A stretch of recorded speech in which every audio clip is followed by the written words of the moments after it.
Let's see the question. At 300 Kelvin, a sample of 3 gram of gas occupies the same volume as 0.2 gram of hydrogen at 200 Kelvin at the same pressure. Pressure same दिया हुआ है, volume भी same दिया हुआ है. तो the molar mass of gas A. तो यहाँ पर सेम वॉल्यूम और सेम प्रेशर दिया हुआ है. इसमें हमें रिलेशन बैठाना होगा.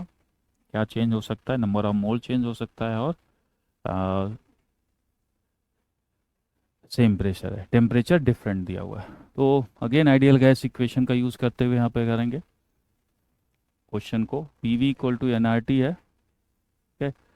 तो एन की वैल्यू कितनी हो जाएगी? पी वी बाई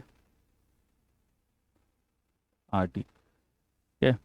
तो यहाँ पर एन की वैल्यू से दोनों में 3 ग्राम गैस ए दिया हुआ है. ठीक है. और दूसरे गैस का जो है the molar mass of gas A is, gas A दिया हुआ है, हीलियम गैस दिया हुआ है, दूसरा हाइड्रोजन गैस दिया हुआ, मतलब उसका मोलर मास हमें पता है. ठीक है. तो दूसरे का मोल पता है, पहले का मोल हमें पता करना है. तो हम अगर यहाँ पे N1/N2 कर दें एक गैस के लिए, गैस ए के लिए N A equal to, pressure same है तो पी ले लेते हैं. ठीक है. Molar mass of gas A, assume that behave same volume, volume भी सेम है तो वी ले लेते हैं, आर और टी, टी ए. ठीक है. एन बी क्या हो? एन बी मीन्स दूसरा क्या है? हाइड्रोजन है. प्रेशर सेम है, वॉल्यूम सेम है. ठीक है. और आर तो सेम है ही है. Temperature T, T H to ले लेते हैं. ठीक है. तो यहाँ पे अगर हम देखें तो number of moles of A by number of moles of hydrogen, दोनों का रेशियो ले लेते हैं.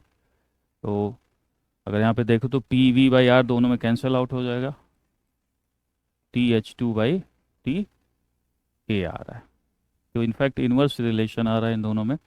और इसको हम क्या लिख सकते हैं?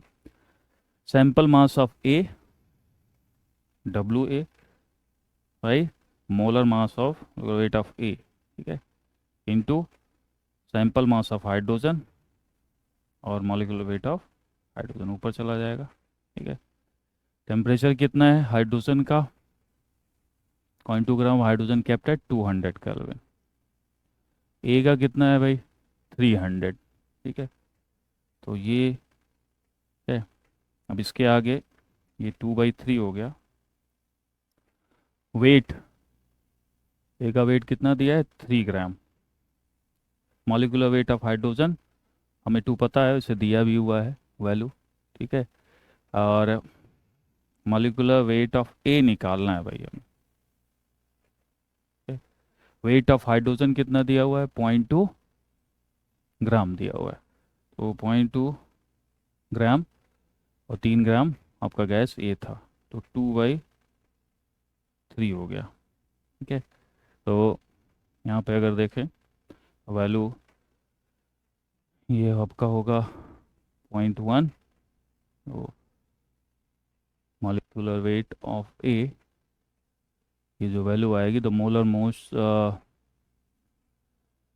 मास of gas A, nearest integer में आपको बताना है.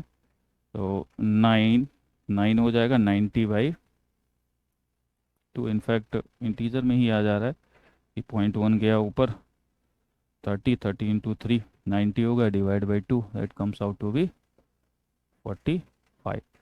तो आंसर इज 45.